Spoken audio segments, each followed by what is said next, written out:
So last thing, before we wrap up, I think we had a question you wanted to go into, which was, should you be tracking sales touch points in multi-touch attribution? Maybe we take this one, do it pretty quick and wrap.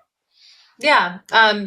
So this came up with a client, and they even had a real life use case of some colorful kind of back and forth across the team because they were looking at multi-touch attribution. Colorful. Like maybe a little bit spicy.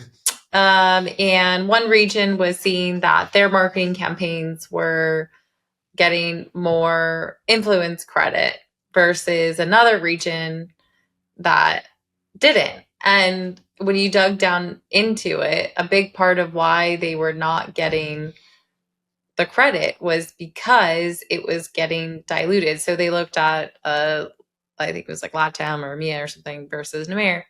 And in NAMER, they were actually tracking sales activities, but just happened to be in that other region because of like their sales process. They don't really track the activities, but they're using one whole model for this. And they're including sales activities. And so because like literally across the opportunity, the whole point is to have a sales activity.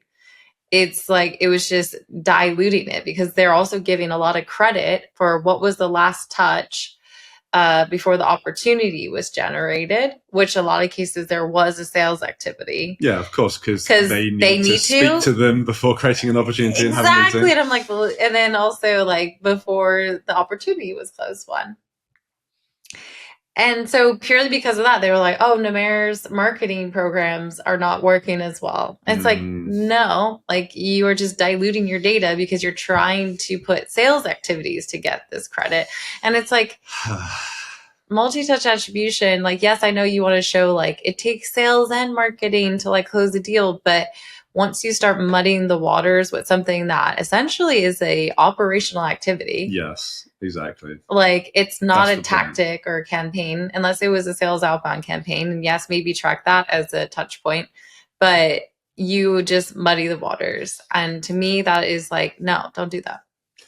Yeah, I'm smiling and kind of crying on the inside because I just have had so many conversations about this over the years.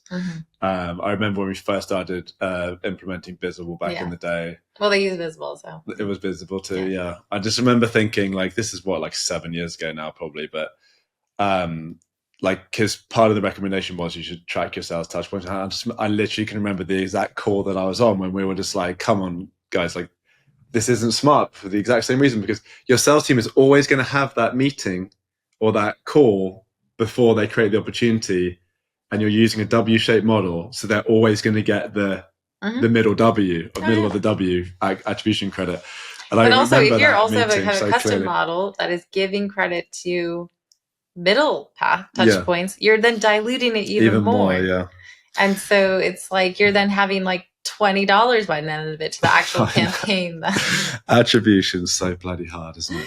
But I think it's a good reminder of multi-attribution in our take is that it's much better at analyzing marketing than anything else, and probably just don't even have any sales touch points in it. If you want to have some, maybe it's got to be campaign trying to drive like the conversation at the beginning of the sales cycle. And then the other thing is, but a better way to measure sales is with more of like the funnel source tracking, maybe using a custom object. When sales is going outbound, you log that, you track all the progress through conversion rates, time between stage, etc. That's a better way to measure the sales side for sure, because then you could measure, okay, well, they had this step in the sales process, did it convert to the next, as opposed to trying to muddy up the water with those steps in your multi-touch. Yeah. There we go.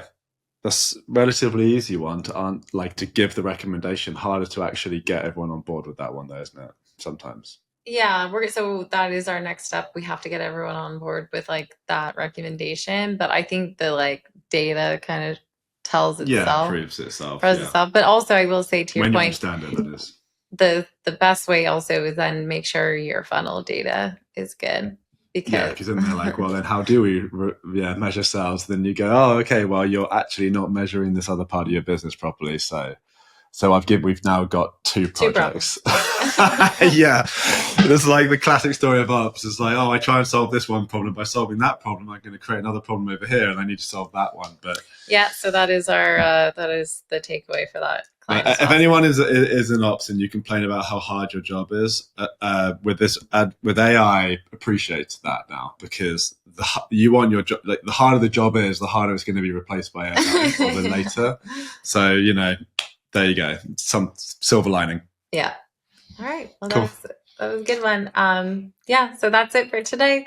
Thanks for joining us on Revenue Growth Architects, and we'll see you next time. Bye.